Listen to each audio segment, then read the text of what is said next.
My father was clear that he never intended on telling my sister Michelle and me that we were adopted, much less that we'd been bought from a clinic best known for abortions. When I first began asking questions, he lied.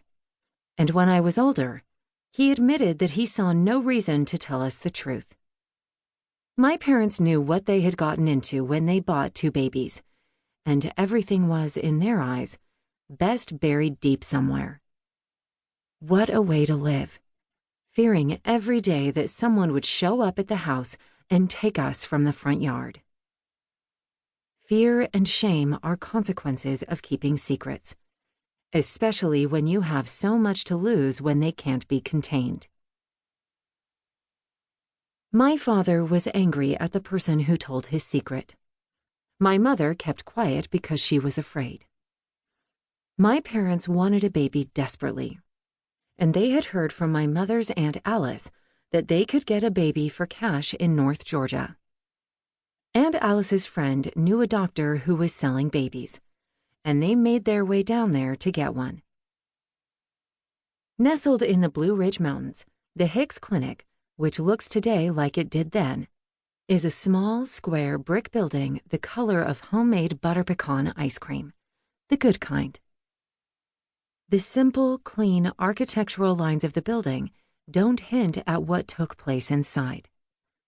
It sits just a stone's throw away from the mild and soft-flowing Toccoa River that snakes its way quietly around McKaysville, Georgia, going deeper into Tennessee and becoming treacherous as it weaves through falls and rough rocks.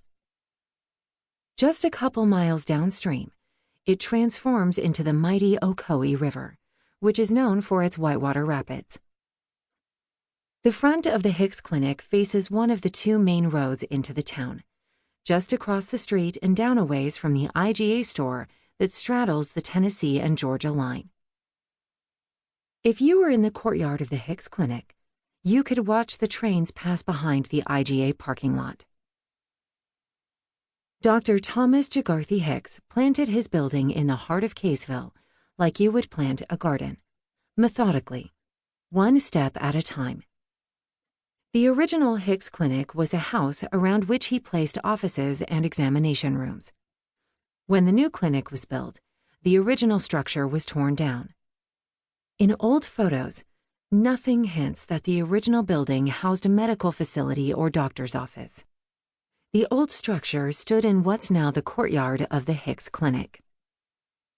Hicks tended the locals, mostly poor copper miners and their families, for colds, flu, and everyday medical mishaps. But he made his name and wealth through abortions and the sale of babies. He built his practice around the missteps of his life. In the early 1940s, Hicks was arrested and went to prison for selling drugs to the local miners, and then lost his medical license and was barred from practicing in Tennessee.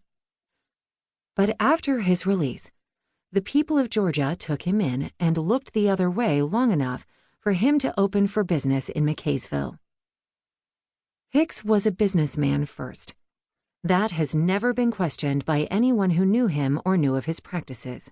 Local families, workers from the copper mine, young girls seeking help, men needing a forged birth certificate to avoid or get into a war, and those who had to turn to him because they were unable to make it to a hospital. Patients could pay for his services by cash, check, or bartering, depending upon their economic status or inconvenient situation. Hicks's reach included catering to the debutantes from Atlanta. He was the town doctor, abortionist, and baby seller. With prices ranging from $100 per baby in the 1940s to $1,000 per baby by the 1960s, Hicks sold newborns to barren couples from up north who were looking for babies to call their own. My adoptive father didn't want anyone to know about the Hicks Clinic or the long drives to McKaysville that he and my mother took to buy my sister and me. He especially didn't want others to know about the doctor who was selling babies or the steady stream of women who ended up at the clinic to use the doctor's services for many things my father most assuredly couldn't speak of. The details